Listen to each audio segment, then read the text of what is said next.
The Senate Committee on Natural Resources will now come to order. Secretary, can you please call roll? Chair Cruz Crawford, Here. Vice Chair Scheibel, Here. Senator Pizzina, Present. Senator Hansen, Here. Senator Ellison. Great. We have a quorum with all members present. Welcome to everybody here in Carson City.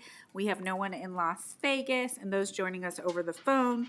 Before we begin, we have a few housekeeping items. When you're testifying, please turn on your microphone. It'll be on because it's green, and you'll know it's off when it's red, so please turn it off when you're listening. We have listeners and viewers online, and we're recording the meeting.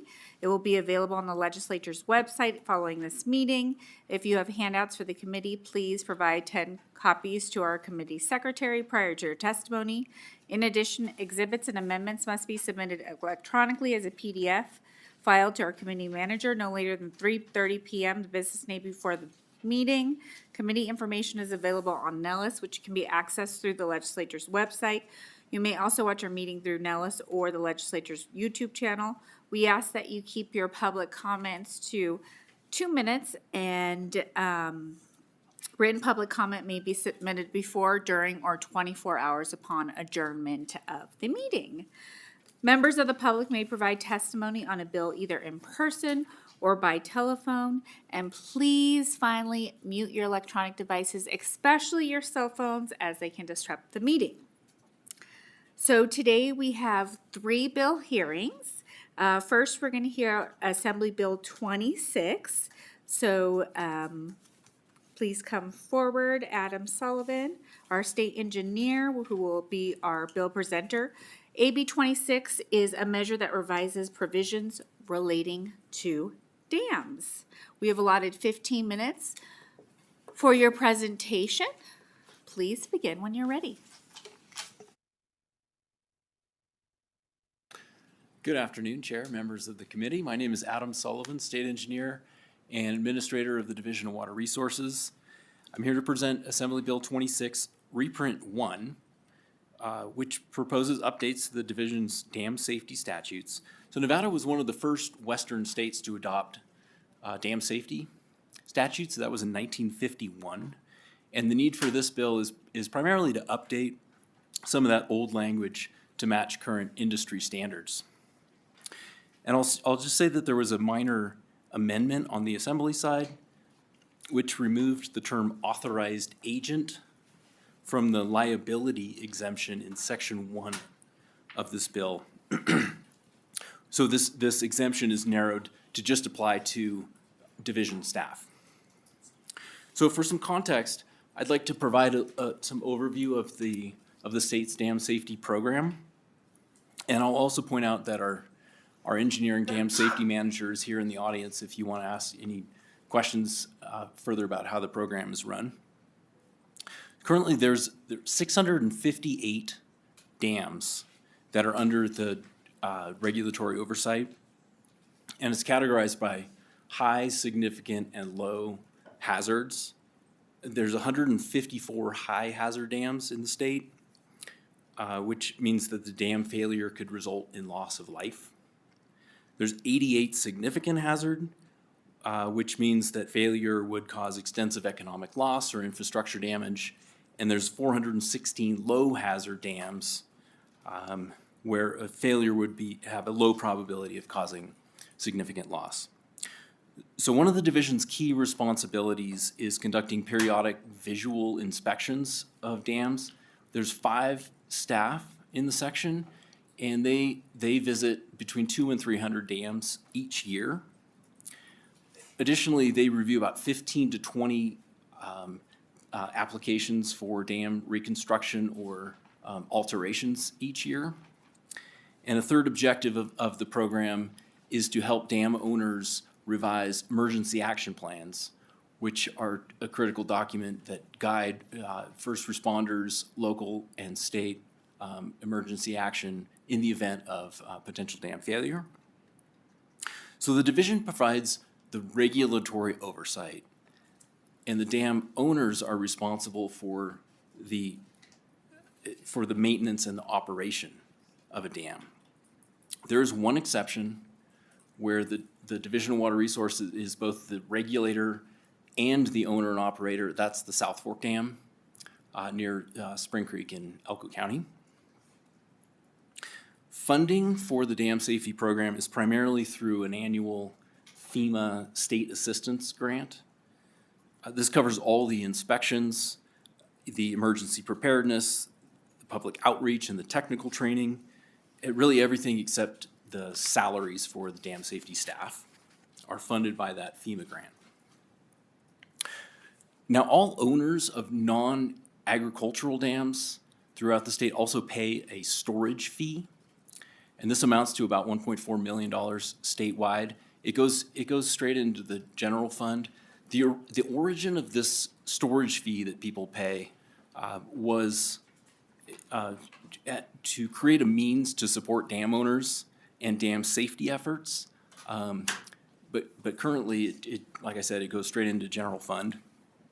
And considering the challenges with aging infrastructure, especially going into the future, we see this as a potential opportunity to retain those funds to directly support dam safety efforts. For instance, to create a fund for dam owners to do upgraded or the necessary maintenance on these dam structures, or to do an engineering contract at the state level to do more in-depth risk assessments on high hazard dams. This is not something that we're pursuing with this dam, but I bring it up because this is, with regard to public safety, this is an important option and consideration for the future. This bill is really just focused on strengthening the regulatory clarity and to be consistent with the current industry standards and the recommendations from the National Dam Safety Program. I'm happy to answer any questions you might have about the specific technical details in the bill, but that concludes my opening remarks. Thank you, Mr. Sullivan. That was a damn concise presentation, probably the most concise I've heard, so I appreciate that. We do have a few questions. I'm going to start with Senator Pizzina. Thank you so much for the presentation. It's always good to see you in Natural Resources. You had mentioned funding coming from FEMA assistance, and I was just curious if there was any discussion as to how stable those funds were, if there had been any talk of clawing anything back. Adam Sullivan, for the record. Thank you for the question, Senator Pizzina. It's something that we are concerned about, and we watch closely. At this time, there's been no indication that those funds will be pulled back. But it's like I said, it's critical, because without that FEMA federal funding, all the inspections would stop.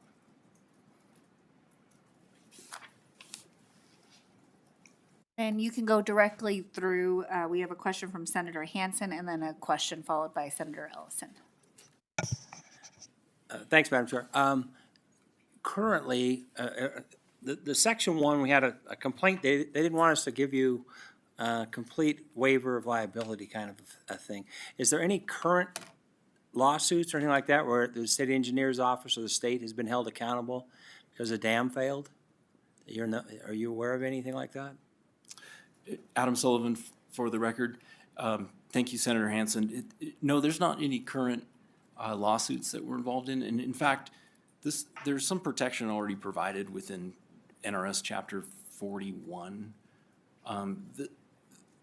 This is specific to dam safety actions because of the high-risk activities that our dam safety staff might be required to participate in. But there's no current lawsuits where any of our staff are held personally liable for any accidents that have happened. I didn't think so. I just wondered why, what was the genesis of Section 1? So just to CYA a little bit, I guess. Okay, I got it. Thanks, Madam Chair. Absolutely. Senator Ellison? Thank you, Madam Chair, and thank you for the presentation. I just got one thing. You mentioned South Fork Reservoir, and I couldn't hear it. Did you say that the South Fork Reservoir is up for repair, or was it just one of the ones that's on your list as a dam?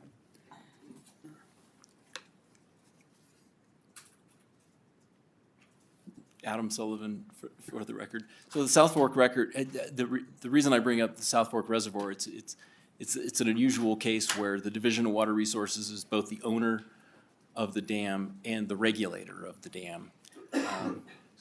So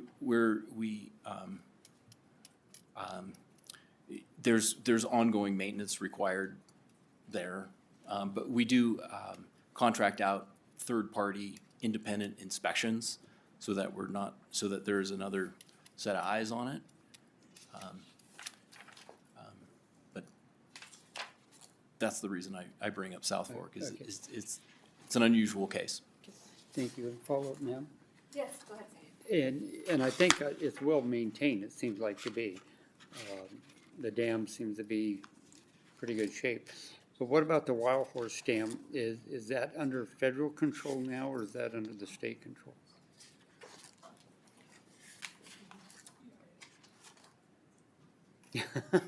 Adam Sullivan for the record, that's under the authority of the Bureau of Indian Affairs. Okay, that's what I was just wondering if it was.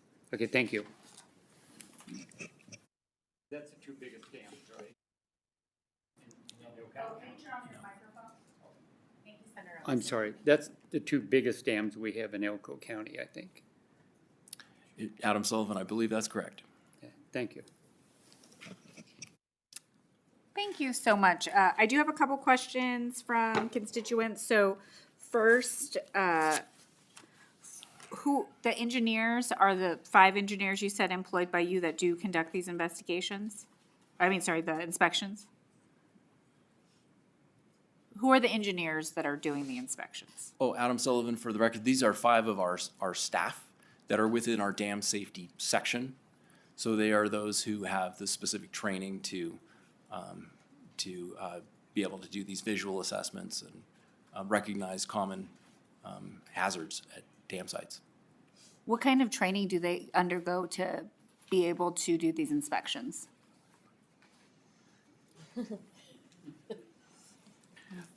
I'm Adam Sullivan for the record. I'm inviting up Keith Conrad, who is the Okay. supervisor of this section, to help answer that question. Yes. Pazina's got some really great puns. I wish you could hear them. Good afternoon. My name is Keith Conrad, Keithconrad. For the record, there's a handful of associations that we are members of, that we use our FEMA money to pay for our membership as well as trainings. One would be the USSD, United States Society of Dams. The other is the Association of State Dam Safety Officials. And in addition to that, there are some mining-specific training groups that provide tailings trainings, which is a very unique type of dam structure. So we use our FEMA grant money to pay for training through these organizations. And typically, ASDSO yearly puts on a dam inspection training that we send all of our employees to. And then on top of that, they do more specialized trainings on any given topic. And then when you're doing these inspections, if it's on state land, is it the state engineer that's, your office that's doing the inspections? And if it's on federal land, do you do those inspections, or is that done at the federal level? Keith Conrad, for the record. I would say probably about 50% of the dams within that are jurisdictional under the Division of Water Resources are on federal land. Most would be BLM, though some would be Forest Service. And a lot of those dams are actually private. So, say it could be a structure at a mine, but we do inspections on federal lands as well as private lands. In any occurrence, is there, and if you can state your name too when you respond, in any occurrence in federal lands, is there ever a federal inspector, or is it always state? Typically, no. It's Keith Conrad for the record. We do keep in contact with the Forest Service and BLM dam safety folks that we work with, but for the most part within the state of Nevada, that's one person for each agency. And then there was a FERC-regulated dam within the state, and when they would inspect the dam, we would join them because we regulated the dam and we co-regulated that dam.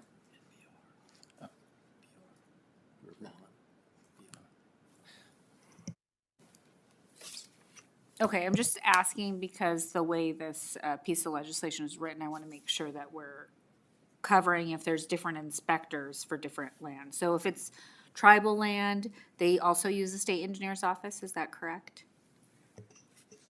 Keith Conrad for the record.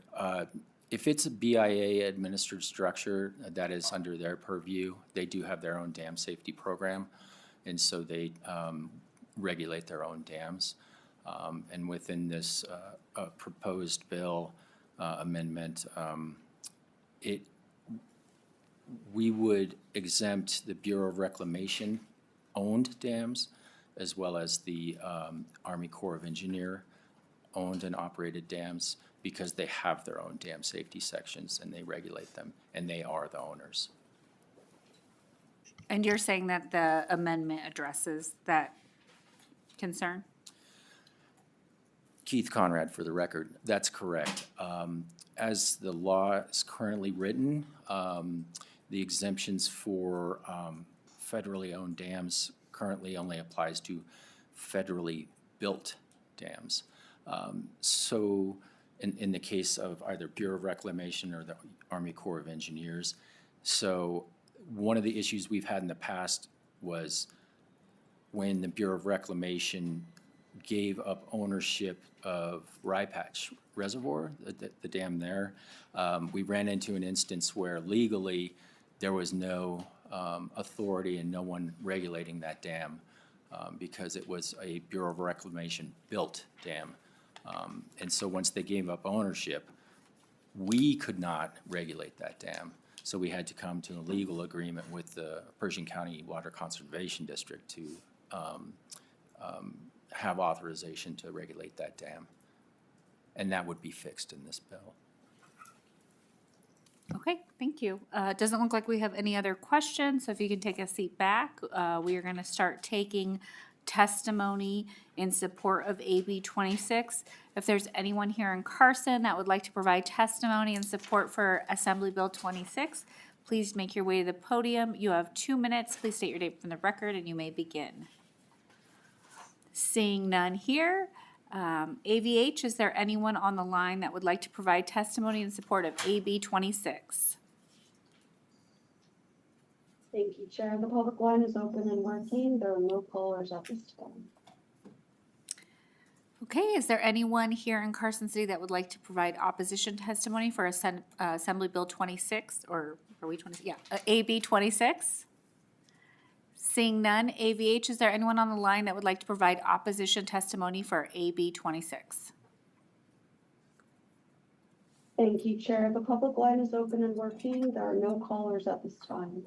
Okay, is there anyone here in Carson that would like to provide neutral testimony for AB 26? Please come to the podium for neutral testimony. Okay, seeing none. AVH, in that short minute, did anyone come online for neutral testimony? Thank you, Chair. The public line is open and working. There are no callers at this time. Okay. And Bill Sponsor, do you have any closing remarks? No closing remarks? Okay, I will now close the hearing on AB 26, and now we are going to move to Assembly Bill 29.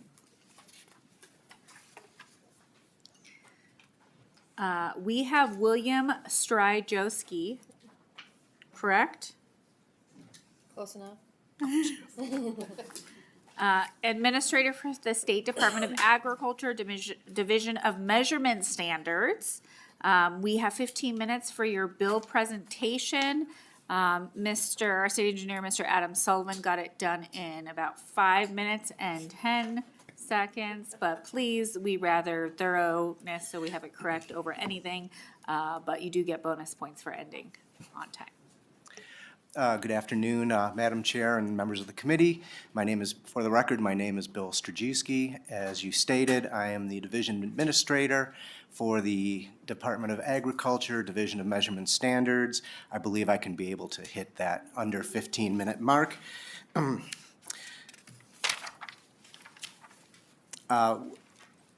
Within Chapter 590 of the NRS is a number of sections under the heading of advertisement of motor vehicle fuel and petroleum products. And we found recently that this section has grown quite out of date and unresponsive to the modern needs of both the industry and the consumer, and has become difficult for our division, our department, actually to regulate. And it all came sort of together at the same time from both industry and the department. They were having problems, parsing some of the language in the regulations. Forgive me. We had found that this language was put into the NRS in 51 and is essentially, except for a handful of words, is unchanged since that time. And, so this had created a problem. Industry was having problems parsing some of the language. We also found that in some sections, the language was too detailed and made it more difficult for companies to follow.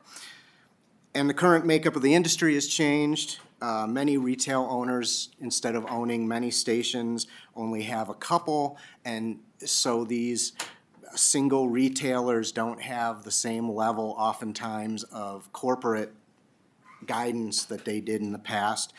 They got a great deal of help from the Energy and Convenience Association of Nevada, which used to be known as the Petroleum Marketers Association and Convenience Store. But we also wanted to clarify what we expected as a state from them.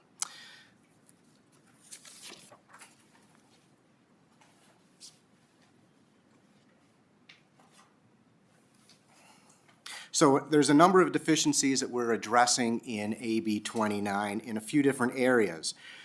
Currently, this language doesn't address some of the current ways that fuels are sold, such as at discount prices through loyalty programs at supermarkets, et cetera. We are trying to better address modern advertising, such as highway signs, which are not currently addressed, electronic signs that cycle through different displays, and making sure of the coordination between the displayed price between the street signs and the pump, and that those are correct. And also, we'd like to address renewable fuels, which are absent currently, that make some differences in the pump labeling. The 16 CFR, for example, with gasoline, you would just refer to the octane rating of the fuel, right? Regular is 87, et cetera. But if you have an ethanol flex fuel, you're looking at the percentage ethanol, whether it's 50%, 60%, et cetera. And we want to just make sure that that is codified, again, for us and for industry and for the consumer. We also feel that making these changes will satisfy Governor Lombardo's policy matrix priorities, specifically 5.2. Affording better information to the consumer through clarifying what needs to be shown on signs and labels at retail stations, and that the retailers themselves will have a better idea what's expected from them and can better comply to the statutes. I'd like to give just a few highlights, as there were several sections to this bill. Section 2 addresses pump labeling requirements, as I mentioned just a moment ago. It also states that if there is a reduced price available to pump, the higher pre-discount price needs to be displayed, and conditions for the discounted price, such as where you're paying cash instead of credit, needs to be displayed. And Section 2 also addresses oxygenate labeling. Now, this is almost invariably ethanol, but there are actually other oxygenates that can be used. Currently, Nevada statute doesn't require labeling when ethanol or other oxygenates are in the fuel, but this would add that requirement. And finally, Section 2 also addresses a gap around stations that are unattended, these so-called, card lock stations. It would require that information, contact information for the owner-operator must be clearly posted in a conspicuous place. Section 3 clearly addresses, with reference to the CFR, requirements for labeling renewable fuel, pumps that dispense renewable fuels, and those would include ethanol flex fuels. I've used that phrase a couple of times. Most people recognize it as E85. Biodiesel and diesel blends.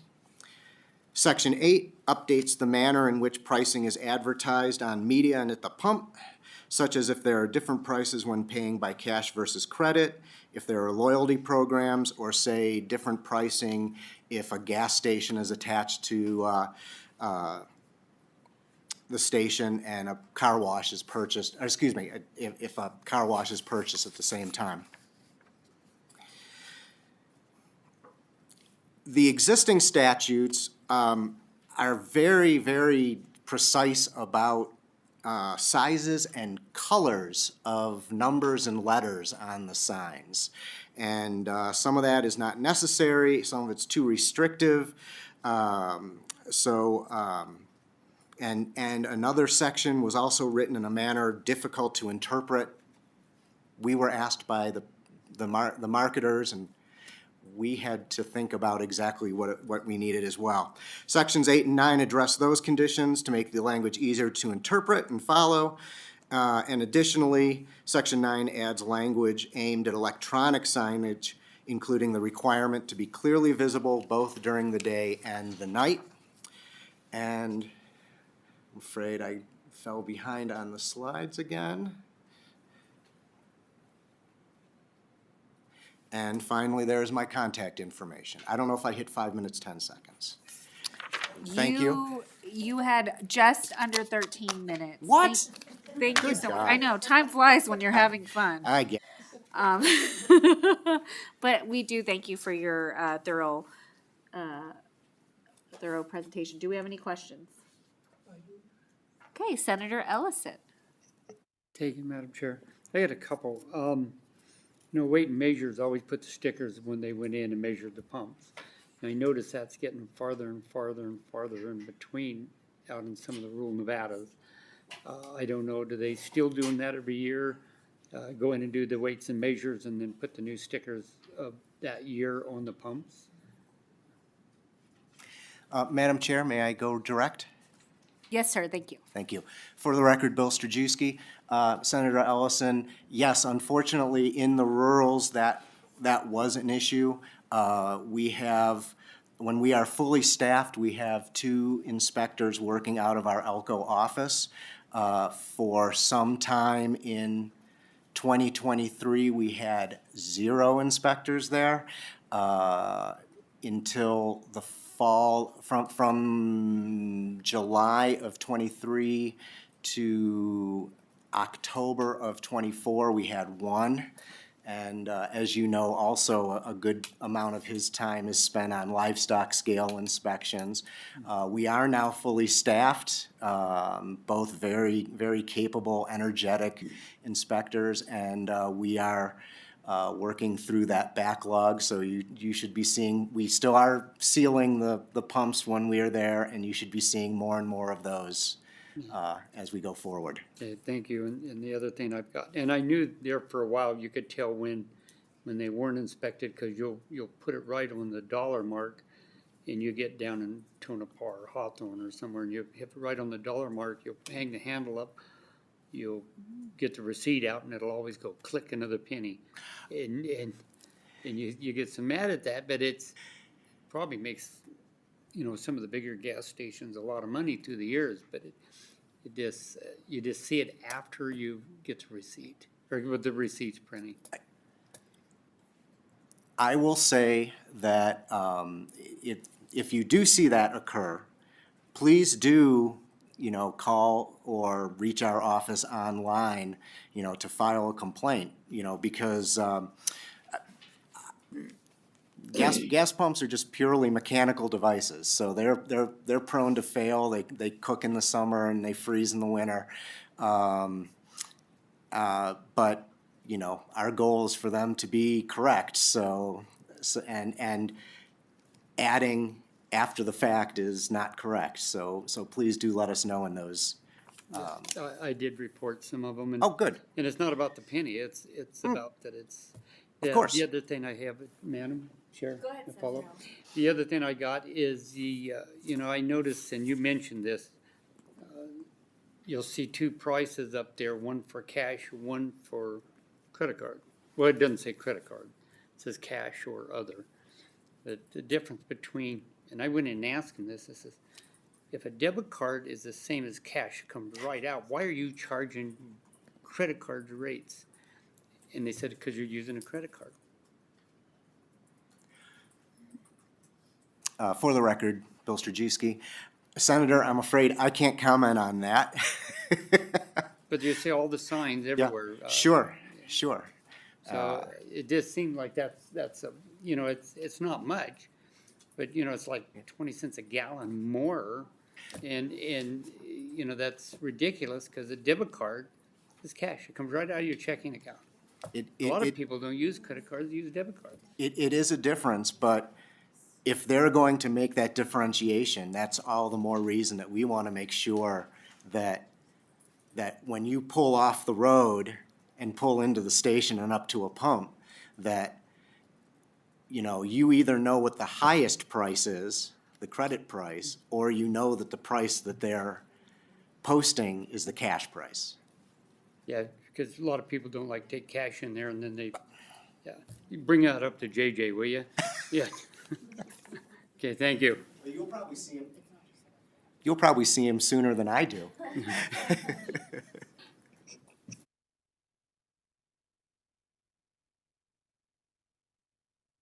Thank you. We can look into that too, about the debit versus credit versus cash too, because I know they're using a Visa or MasterCard or, some fee, but I don't know if the transaction's like a flat fee, like 35 cents or a percentage, so I think that's a valid concern. And Madam Chair, if you notice that on all the signs, it'll give you now two prices.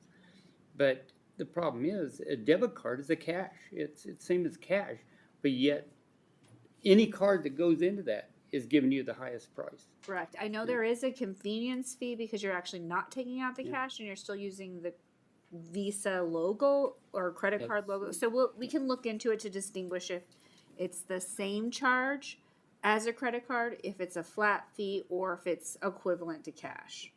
And that might, because I think that's a valid question. Thank you.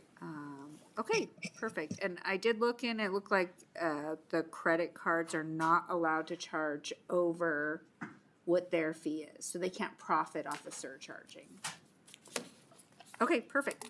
Well, thank you so much. If you can step back, we're going to take testimony in support of AB 29. Anyone here in Carson that would like to provide support testimony in AB 29? Please begin when you're ready. Good evening, Chair Cruz Crawford and committee members. My name is Zoe Houghton, Director of Government Affairs with 3C House, here on behalf of the Energy and Convenience Association of Nevada, formerly the Petroleum Marketers and Convenience Stores Association. Here in support of AB 29, as mentioned by presenter Mr.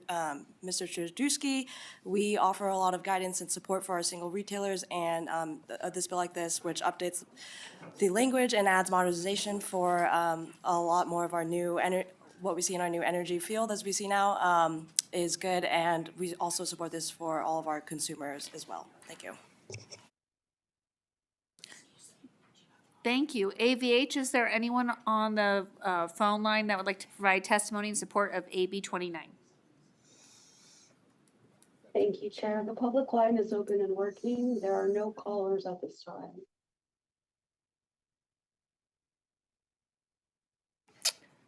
Is there anyone here in Carson City that would like to provide testimony in opposition of AB 29? Seeing none, AVH, is there anyone on the line that would like to provide opposition testimony for AB 29? Thank you, Chair. The public line is open and working, but there are no callers at this time. Is there anyone here in Carson City that would like to provide testimony in neutral for AB 29?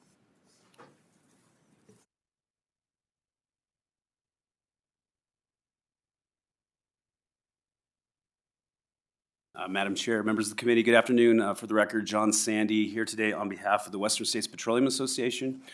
We are neutral on the bill. We do have a few technical amendments that we've worked with the Petroleum Association and confirmed that the department is accepting of. So I will prepare that up and have a copy ready for the committee to take a look. Thank you for your time. Thank you. AVH, is there anyone on the phone that would like to provide neutral testimony to AB 29? Thank you, Chair. The public line is open and working. There are no callers at this time. Okay, at this time, would you like to come back up, Mr. Strudewski, for any closing comments? No? Okay, so I will now close the hearing in AB 29, and we're going to go into our last bill hearing of the day. And we're only 38 minutes in. We're doing a great job. For AB 59, this is a measure that revises provisions relating to governmental administration. We have Alan Janae, the Director of Nevada Department of Wildlife. We have allotted 15 minutes for your presentation. Please begin when you're ready. Great. Thank you very much, Madam Chair, members of the committee. Again, for the record, Alan Janae, last name Jenne. So we're here to present AB 59. It is our department cleanup bill. I'll give you an overview, and then if you would like, we can dive into the details. As far as AB 59, what we're looking for primarily is, number one, clarify that game wardens as Category 1 peace officers have the authority to enforce all state laws. This will not change their enforcement focus, but it'll allow them to address immediate public safety issues as they realize them.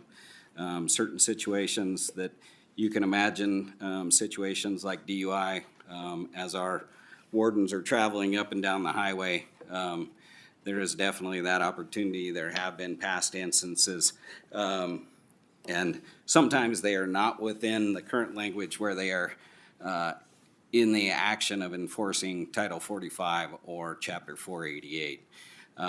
Other examples that we've used in the past that we've talked about are our wardens were part of one of the teams that arrived at the UNLV shooting, and they were one of the teams looking for, at that time, a second suspect.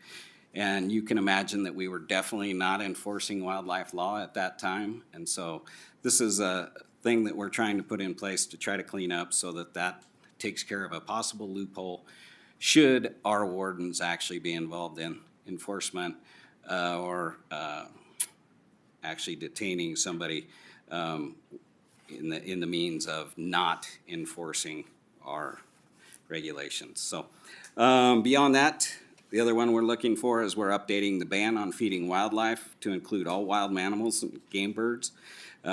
This is to address the issues that we're seeing in Las Vegas with people feeding coyotes. I'm sure most anybody in the rural communities is familiar here in Reno and in Las Vegas of there are people that are feeding coyotes into the urban interface for various reasons. Feeling sorry for them. Others we've heard other circumstances why they're doing it, but it's creating that conflict in that situation where then we have possible bites. Well, we have had bites in Las Vegas. And so what we're trying to do is take care of this. We're including rabies vectors, which are coyotes and other species. And then also we're also looking to try to address intentional baiting of turkeys onto properties for hunting. So that's what we're looking to do in that section. Additionally, we're looking to make it illegal to bring into the state the body fluids of certain body fluids. Typically what this is associated with chronic wasting disease, which, if you don't know, it's basically spongiform encephalitis. It gets into the spinal cord and makes it look like Swiss cheese, but it's something that is spreading throughout the United States, and in certain situations hunting, they use it for, it's doe urine for cover scent. And so what this is looking to do is outlaw the importation of that in order to minimize the risk of chronic wasting disease, because chronic wasting disease can be transported through urine. The other thing we're looking for is we are looking to add moose to our trophy big game mammal list. This will allow us to assess a higher civil penalty when somebody unlawfully kills or possesses a moose. This will take it from a $5,000 maximum civil penalty to up to $30,000. Another one, which is pun intended, a small cleanup is the definition of antler point, and what we're looking to do is clean up so that it's to exclude the first main beam point on a mule deer, which is typically called the eye guard. And so this is just to try to clean up some of our language. And then finally, we have worked with Nevada Department of Agriculture to eliminate the alternative livestock permit program in an effort to try to, again, prevent chronic wasting coming to our state. This will basically eliminate the any ranching of fallow or reindeer, although we did provide an exception working with Director of Department of Ag to allow for a temporary display at Christmas of a reindeer display that typically rides in Las Vegas. So we didn't want to ruin Christmas for the kids. So we allowed that exception, and we'll keep with that. The other thing I wish to highlight that I mentioned or missed was in the intentional feeding. We did have a amendment that came out of Assembly Natural Resources, and what we did was we created a 100-foot exception for bird feeders. There was a concern, despite the language in the law already, that basically first offense is a warning, and there is intentional feeding has a definition. They still wanted, we affectionately called it the grandma clause, to give it a 100-feet exception for bird feeders outside of a residence. And so with that, that's a very brief overview of AB 59, and I stand for any specific questions you may have. Well, I appreciate that because my kid's grandma loves her hummingbird feeders. So, any questions from the committee? Senator Scheibel. Thank you. I'm a little embarrassed. I don't know this off the top of my head. But so I figured I would just ask, are the game wardens post-certified? Yes, for the record, Alan Janae. To absolutely be clear, they are post-certified. They are Category 1 peace officers. Okay. They can enforce all laws of the state of Nevada. So after they've gone through the post-training and they've been appointed as game wardens within the Department of Wildlife, what kind of additional training do they undergo to enforce laws like DUIs? I will absolutely phone a friend because she has much greater detail than I do.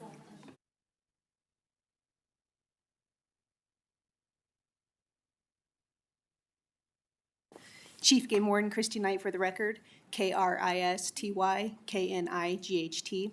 State Game Wardens continue to have annual training just like any other state peace officer. We also do refreshers in DUI. We do seated batteries for the boating as well, and a ride for drug enforcement. So we do up those every few years, and then the seated battery we do usually annually.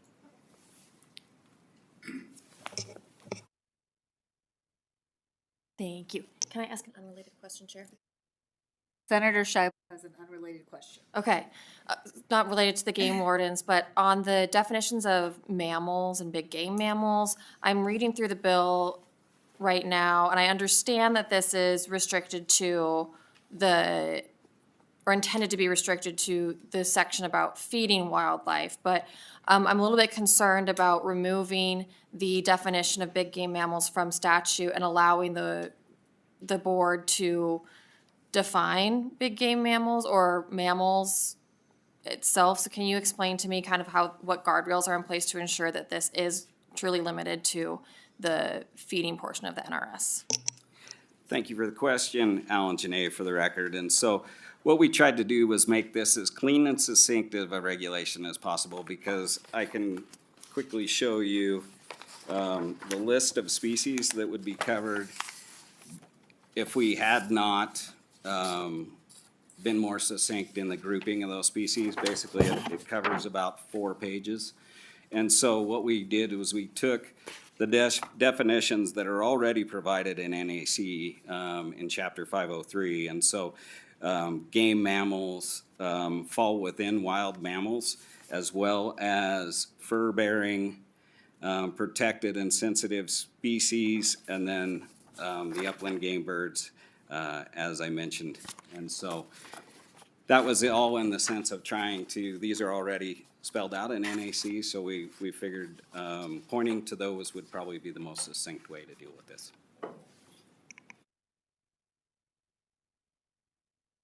Senator Ellison. Thank you, Madam Chairman. You brought up the moose. Right now, the mooses are just migrating into Nevada. Seems like a little more and more all the time. And I only know of Elko County, up in the north part, down by, but we've even seen them in Elko and Spring Creek. So is there other places they're migrating into, or just into that area for such a large fine? I know that we've had poachers out there just to kill them. So I realize the fine is massive, but I'm trying to see how many's actually that you guys have counted for. Thank you for the question again, Alan Janae. And so I believe our current population estimate is somewhere between 125 and 150 animals. And as you mentioned, they're mostly within Elko County, but they are stretching down the Rubies and approaching White Pine. And they have been seen over, it's kind of a novel sighting, but they were actually seen, if you're familiar with the Bloody Runs northeast of Winnemucca, there was actually a bull moose standing right there. So they are continuing to expand, and we expect to see them taking advantage of those riparian areas as they find them. But the population is still in a very high growth curve and still expanding. So we just hung 2 new collars in the Ruby Mountains this last year of a bull and a cow moose, and so we're hoping to learn more about their distribution and use of Nevada's habitat. Follow up, ma'am. And I just read an article just recently that a lot of these animals that are coming in, we've never seen down into these areas, is because the wolf population's getting bigger and bigger in southern Idaho. So is that one of the issues of pushing them down, or are they just migrating for food? Thank you for the follow-up question. So I can't really tell, but I can absolutely tell you that moose are a relatively new species to North America. I mean, it's thousands of years, but they are relatively they are relatively recent in North America, and so they're still in their expansion. And so that's what the belief is there may be things that are pressuring them, but we've seen them continue to expand their range. So thank you for the question. Yep. Senator Hansen. Thanks, Madam Chair. Now, baiting of turkeys you brought up, because you guys are including all game birds. Isn't baiting already illegal? Thank you for the question. And so it Can you state your is- name for the record? Thank you. I've been trying to catch myself. Alan Janae for the record. And so it is, especially on waterfowl, but these are adding this to that list. And I will bring up Chief Game Warden tonight. She left me all alone again. And so just to make sure that I'm covering all legal circumstances of baiting, but I know on waterfowl it has already provided both, I think, both in state and federal regulation, but. That's my understanding, but yeah. Chief Game Warden Christy Knight for the record. Yes, it's waterfowl and big game currently that is unlawful to bait. Isn't it also unlawful, like, to go out and spread wheat for bringing in doves or something like that currently? They are a migratory, so let me rephrase that correct. It's a migratory bird. You cannot bait migratory birds. Okay. Well, I gotta tell you, I mean, I don't mind going after people that are baiting turkeys or migratory fowl, but by including all game birds, like I have California quail in my yard all the time, frequently have chukar that come into my, during the summer especially, and we feed them, you know, and one of the things I love to do is see the birds out on our grass and everything else.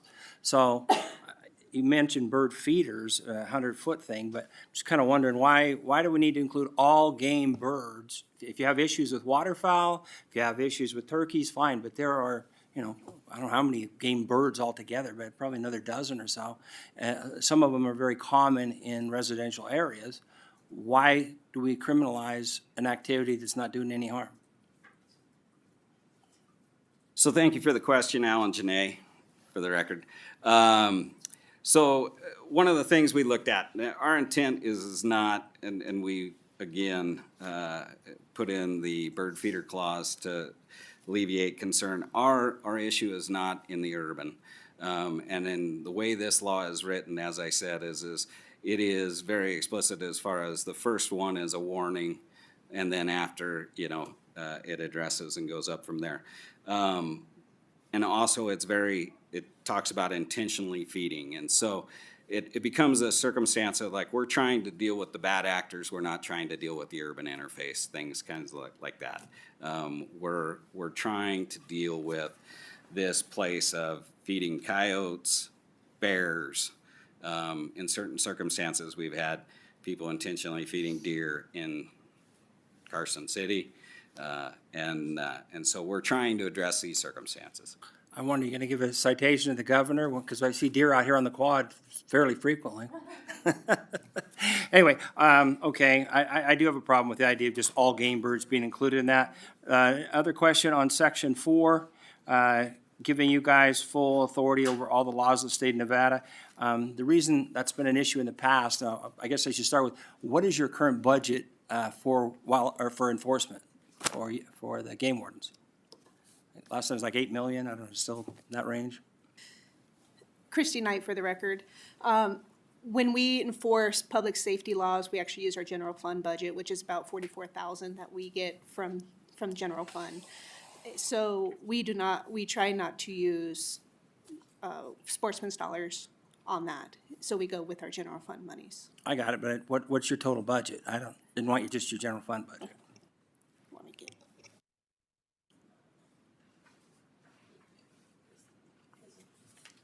I have a financial expert, and I've got numbers running through my head, and I can state Well, that's what I one. mean. I think it was about 8 I would million say it's last time. between 8 to 10 million. Right, that's what I just thought. Now, the generally. reason I bring that up is those are all sportsman dollars. You mentioned 44,000.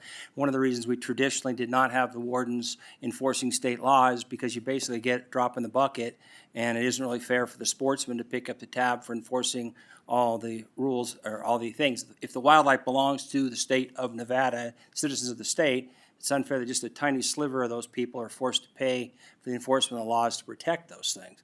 So what we have done in the past is we limited the activities of game wardens, pretty much laws of section 501 and 448 or whatever, 488 or whatever it was. So with this expansion, are you guys asking for additional beyond the 44,000 from general fund? Thank you for the question, Alan Janae, for the record. And so we had that within one of our bills, and that was actually cut out. And so again, what we're looking for is we're not so much looking for the funding for this. We have other solutions that we're pursuing along those lines when it comes to the funding. But again, to the circumstances that we've dealt with, much as I said, that UNLV shooter, as you can mention, or as you could imagine, our wardens showing up on the UNLV campus has nothing to do with Title 45 or boating safety. And so had they been the ones that made the arrest, there could have been a possible challenge, because it actually expressly states within NRS while enforcing Title 45. Last question, Madam Chair, if I could. Most of the time, state laws are enforced through the sheriff's office in most counties, with the exception of maybe the highway patrol. Are you guys planning on allowing the wardens to be deputized by the local county guys to enforce state laws, or how is that interaction going to work between you and the sheriff's office? Sheriffs are obviously elected, game wardens are not elected, so I'm kind of wondering how that interplay works. Christy Knight for the record. We still maintain our mission. We're not planning on going out just doing public safety type events. If one comes in front of us, we do have an expectation to get involved. We already do work with our county sheriffs and local law enforcement in general, and they actually call us on quite a few events because we have the expertise of the areas and the vehicles to handle a lot of those areas that they cannot get to. So we already have those working relationships with them. We do not need to be deputized by them, but that is not our primary focus. This is just a cover for the event. Something does go wrong or a use of force is used, are our wardens covered in that situation? Okay. I have several more, but I don't want to abuse the privilege. Okay, the question of boating regulations. Now, you guys also are currently doing that on state waters, and is that also paid? Now, how is that paid for? Christy Knight for the record. Our boating funds are Coast Guard. We get dollar match. It is Coast Guard dollar for dollar match on that, and we get about $1 million a year, approximately $1 million a year from the Coast Guard. Okay, and you guys do enforce state, DUIs on boats and things like that already? Christy Knight for the record, yes, we do. And that's already considered under 501, 503, and 488, I think it is? Christy Knight for the record, it is under 488. 488, voting, right, okay. All right, well, I'm just trying to figure out where it should be. I mean, back in, sounds 32 years ago, we had a recommendation to put you guys in public safety. Because it was unfair that sportsmen pick up the tab while the wildlife belongs to all the citizens of the state. Never happened, and I'm just wondering if that's something you might want to revisit in the future, because you have shrinking sportsman dollars, shrinking licenses, shrinking tags, shrinking revenue consequently to enforce certain laws. So I would think that'd be something you might consider in future legislative session. Anyway, yeah, I got some real heartburns with the game bird part, and if you're going to limit your scope of work to exceptionally rare cases like the Las Vegas example you gave, I don't have any problems with that, but I really think it's wrong to force the sportsmen of the state through license and tag fees to pay for something that should be paid for out of the state general fund. So, thank you, Madam Chair. Senator Ellison? Thank you, Madam Chairman. Can you give me an update on where we're at on the predator fund?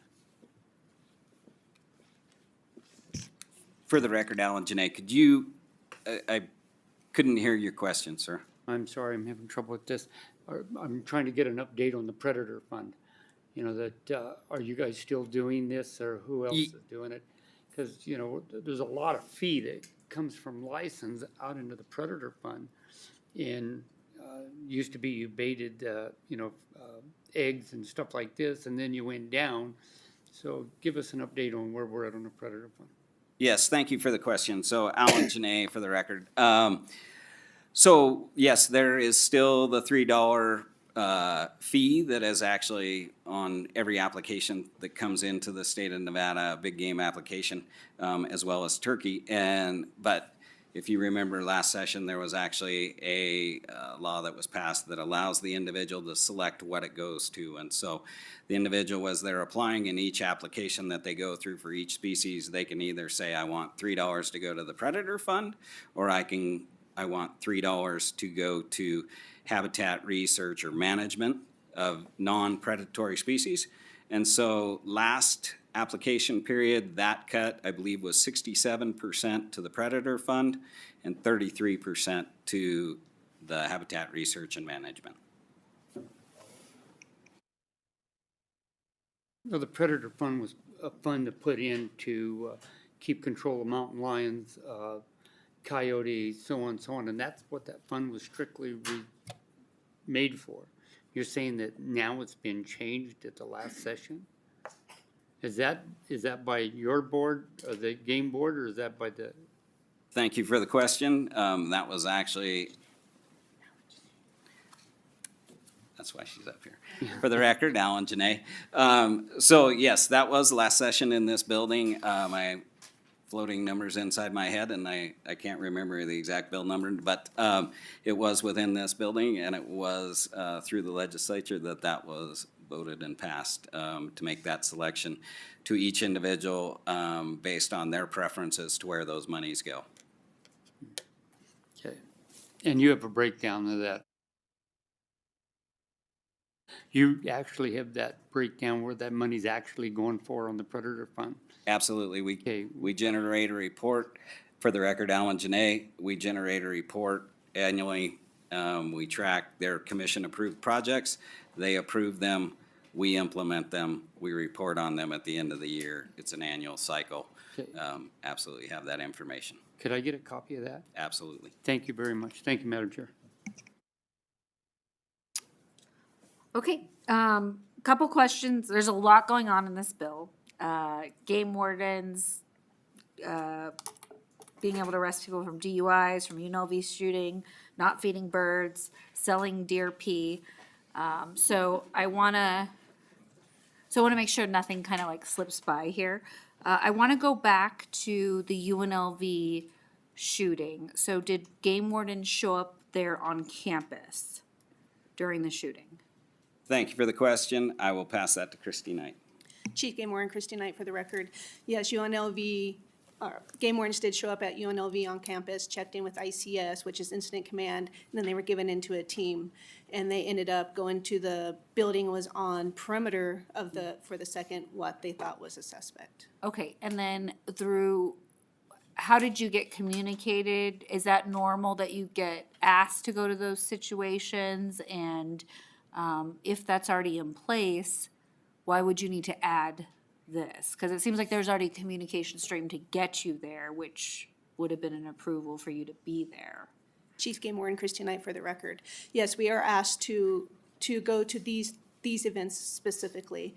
We are requested. However, it's not while we're enforcing Title 45 or 488. So we're wanting to ensure that our wardens are covered if a use of force or some type of arrest that went south, they are covered. My concern is that it looks like you're trying to solve a problem that was already, you don't want to be in a situation where you're not able to arrest someone or take someone down that's, trying to do a shooting on UNLV campus, but you were already covered in that instance. I feel like this is a very broad coverage, and I'm worried just with a limited amount of funds that you all have, that you're not gonna be able to do your regular duties and then go beyond with those extra items. Give me some peace of mind here, and what protections are already in place right now if you have a game warden out there and you do see someone that is drunk driving. Like, are you able to pull them over? And if not, how do you call in backup or support for that? Christy Knight for the record. So as far as being called there, that doesn't mean that we're necessarily covered in the essence of not enforcing Title 45 or 488. They are requesting our help. We are Category 1 police officers, but with the caveat of saying that only while enforcing Title 45 or 488, that leaves a possible liability on our officers when they do respond to those types of situations. As far as the DUI, we did have one instance here in Carson City where we did pull somebody over for DUI and went to court, and that was brought into question on if we can actually enforce that while we're driving on a highway. They did say they would allow it to cover because he was going to the office. However, it was still questioned. And at some point, that question, because it's Title 45, 488 specifically, we may not be covered. we're not wanting broad span to go enforce every single law all the time. It's under exigent circumstances and emergency type situations. Is there any instance that you know of where someone did not be able to win that case because you went outside of your responsibilities? Christy Knight for the record. We did have another one, but in follow-up, we were able to, and it was a trespass case. One of our officers got called by the landowner himself while he was off duty. He suited up and went there. He didn't know if it was a hunting violation or not, but they were just hiking. He did trespass them. One did go and originally went to fight it and said that he didn't have the authority, and then pled no contest and paid a small fine. The other two did actually pay the fine. Do you have anything to say? I do. Okay, Senator Scheibel. Maybe I just misunderstood you, but it sounded to me like you said that a citizen made a personal call to somebody who works for the Department of Wildlife, and that employee put on their uniform and went and responded to that individual without going through dispatch to enforce the law. Christy Knight for the record. Because we have landowner, a lot of stuff, hunting private property, they have our phone numbers, they do call. We are on call all the time. He did notify dispatch that he was going out. We get a lot of direct phone calls from the public because we are so small and the hunting community is small. That blows my mind. Senator Hansen. Actually, my question is for legal. So right now, under existing state law, if a warden sees somebody literally weaving around on a highway and pulls them over, would that case be dismissed because they don't have authority to enforce a DUI situation?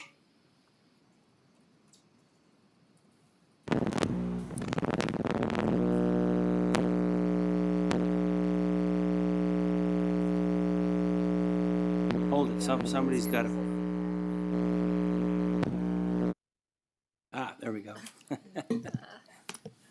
NRS 289-280 already provides that a person designated as a game warden is a peace officer for the purposes of the enforcement of all laws of the state of Nevada while they are performing their duties pursuant to Title 45 and Chapter 488. So to the extent they're enforcing the laws of the state while performing their duties, this seems consistent with existing law. Okay, well, that was my point. It's already law. They already are allowed to do an emergency situation, something like this. Now, another question along those lines, the example they just gave, a private landowner calls a warden who's off duty, who then apparently puts on his uniform or whatever, goes out and enforces a trespass violation, cites the individual. Is there any evidence that that case would then be dismissed because they were, for some reason, not allowed to enforce it? Because my understanding is the wardens enforce trespass as one of their standard duties. Legal? Sorry. Could you repeat the question? Sure. My understanding is right now, in this case that they just described, a individual's or alleged to be trespassing. The landowner contacted in a private way, apparently, a warden who was off duty, who then went and apparently cited this individual for trespass. In that circumstance, as a defense against it, could they say the game warden has no authority to enforce a state trespass law? Aaron Sturdivant, Legislative Council Bureau. I think that there's some Turn on your legal. mic. It is. Oh, it is? Yeah. I think there. Couldn't hear you. That would be something I would need to look into because to the extent to which there's a question as to whether they're performing their existing duties under Title 45 and Chapter 48 in responding to that trespass complaint. If that is something that could fall within their existing duties, then enforcing that law within the scope of their duties would not be something that could be raised as a bar to their enforcement, but I'm not sure to the extent to which that falls within their existing duties, so I would need more detail to properly answer the question. I know they do force trespass on some of this stuff. No, I'm just kind of wondering, because it sounds like we're actually doing a redundant law. It sounds like everybody has the authorities in certain emergency type situations or unusual circumstances to, in fact, enforce state law already. Their main duties obviously are 488 and 501, 503. But in this case, under exigent circumstances, they do already have the authority under state law to do all the things they've mentioned, including showing up at the Las Vegas shooting. Is that correct? Aaron Sturdivant, Legislative Council Bureau. There does seem to be something of a conflict between the 501 provisions and the 289 provision, in that 501 says they may enforce all provisions of this title in Chapter 48, whereas 289 says they may enforce all provisions of state law while carrying out their duties.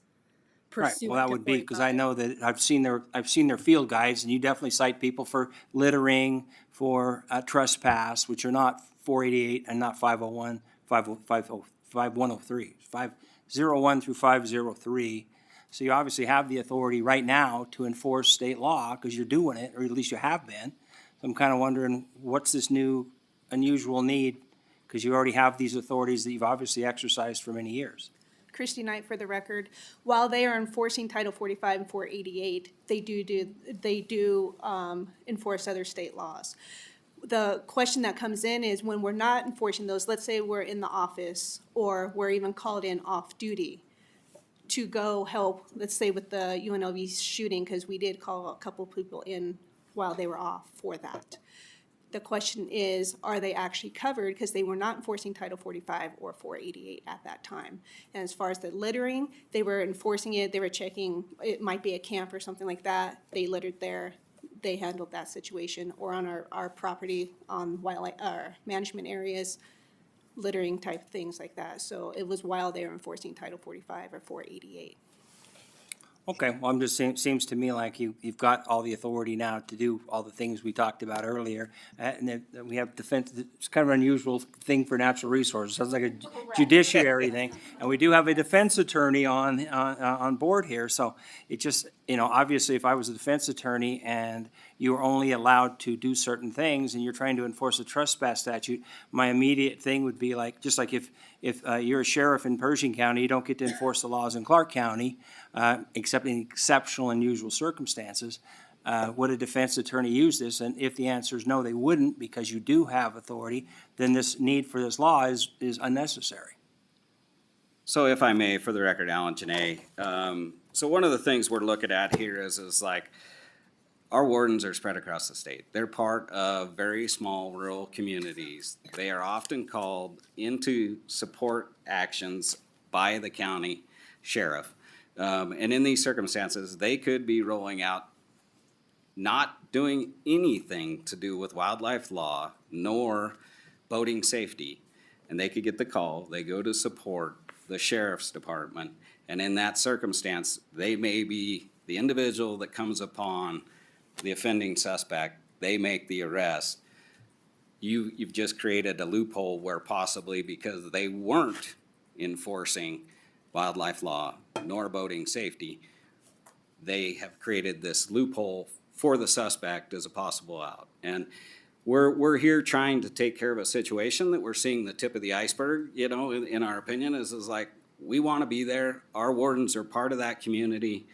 They live there, they're very long-term, members of those societies, and absolutely we're trying to address this and catch it now, so that it doesn't create this circumstance. And it's based off of some relatively recent history that we're bringing this forward.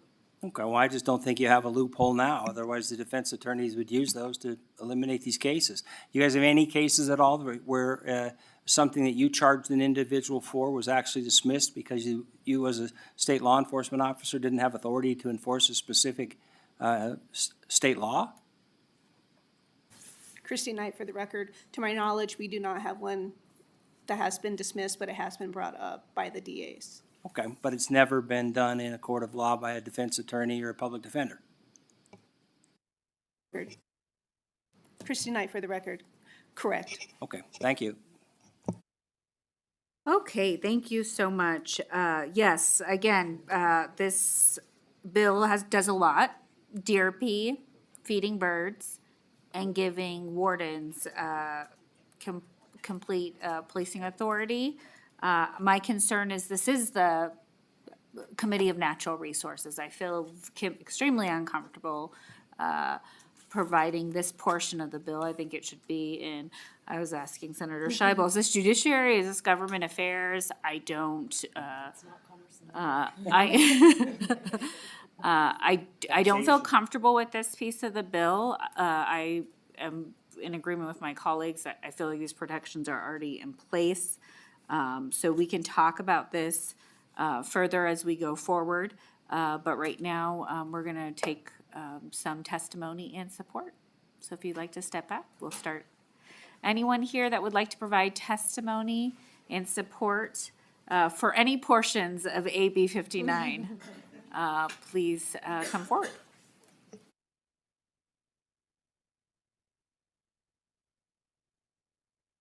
Thank you, Madam Chair, members of the committee. For the record, my name is Kyle Davis, today on behalf of the Coalition for Nevada's Wildlife. We are here today in support of AB 59. I want to speak specifically to a couple of provisions. First of all, we think it is appropriate to add moose into the definition of trophy big game mammal, so that the appropriate protections are there in cases where somebody might poach that animal. The most important provisions that we see in this bill is it's the importance of trying to protect our state from chronic wasting disease. This is a disease that exists in many other states. We have been successful so far, knock on wood, of really keeping this from coming to Nevada, and the provisions that you have in here, whether we're talking about bodily fluids or even the full elimination of the alternative livestock program, these are all things that are going to help us keep this out of our state. So we feel this is really important for the preservation of our wildlife. So thank you for your time. Be happy to answer any questions.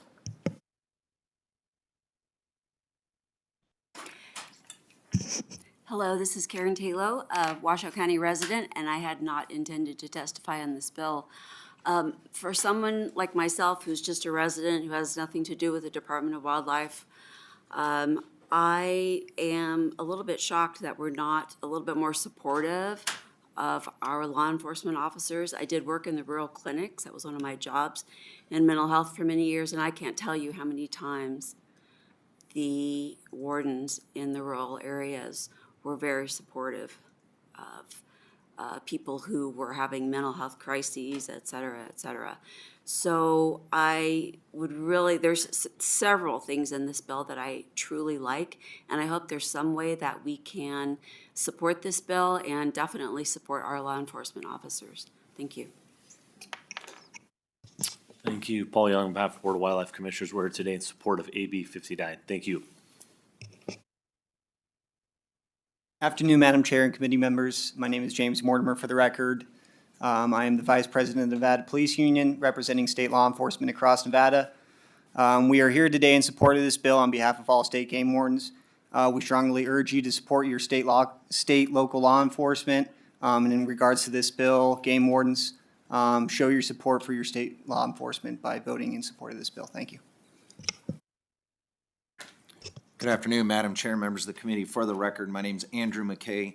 I'm representing the Great Basin Wildlife Conservancy. As previously mentioned, we're relatively brand new NGO, and it exists solely for promoting wildlife under the scientific method, specifically the North American model as referenced by Senator Hansen, which particularly in this bill specifically, as Kyle Davis also mentioned, the part on the bill that focuses on the chronic wasting disease, again, knock on wood that we haven't seen that hit Nevada, and kudos to NDOW for really, I think, being on the forefront of that and preventing it. But also, it just makes sense with respect to the language relative to moose, and that there should be some penalties with respect to poaching of that big game mammal. So we support this bill, and thank you for your time.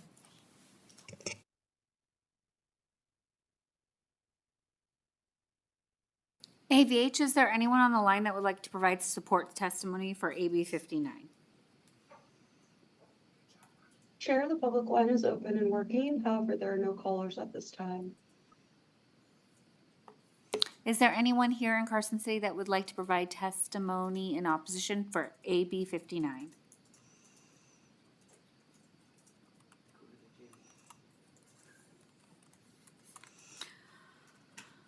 AVH, is there anyone on the line that would like to provide opposition testimony for AB 59?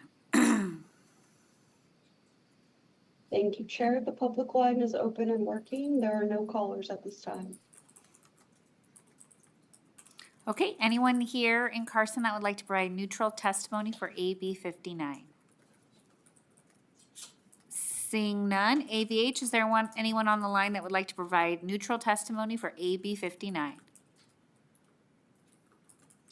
Thank you, Chair. The public line is open and working. There are no callers at this time. Okay, and would you like to come up and provide closing comments? Thank you.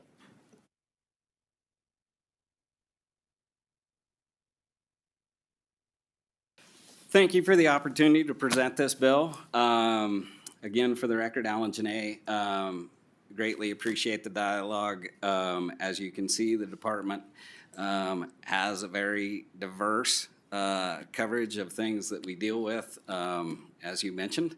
I won't go back through them all, but greatly appreciate the opportunity to come here and present them. And look forward to any questions, any further follow-up that you may have. Absolutely, we're here to answer your questions, and thank you for the opportunity. Absolutely, thank you so much, and we do thank our wardens for all the work that they do.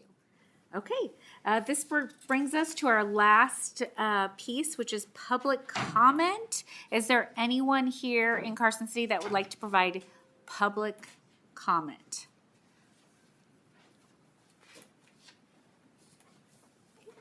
Seeing one. Hello, Karen Taylor, Washoe County resident. And as most of you know, just a couple weeks ago was National Wildlife Week. And I am going to be giving you the same speech that I gave the Assembly of Natural Resources.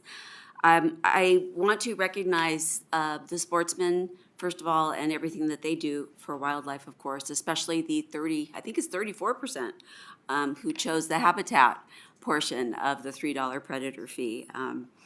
But what I'd like to do is recognize what's being done for Nevada's wildlife from the non-hunting community. And these are some of the things that we're all involved in, not just this month, but every month, whether or not it's National Wildlife Week. So raising money and donating money for wildlife rehabilitators and wildlife rehabilitation in Nevada, participating in habitat restoration through post-fire reseeding, especially the Davis Fire area, which was my neighborhood was one of the neighborhoods greatly affected. Cleaning up garbage, including fishing line from lakes and streams. Cleaning up old fencing, old wire, and even old rusty abandoned traps that can pose a danger to folks on public lands. Planting native plants in urban and suburban areas. As we know, native plants are very important for mule deer and for other wildlife species. Participating in soil health initiatives, participating in community science events that help wildlife biologists gather data for conservation efforts, conducting public education also regarding wildlife. And this is certainly not an exhaustive list. There's much more that wildlife activists do to help and celebrate wildlife. Thank you very much. AVH, is there anyone on the line wishing to provide public testimony, public comment? Thank you, Chair. The public line is open and working. There are no callers at this time. Okay, thank you. We are now going to end our meeting. We are going to meet next Tuesday. I believe we have 4 bills we're going to hear. We're going to try to hear all of our bills and in quick time so we can focus on the additional work. I hope everyone has a great day. This meeting is adjourned.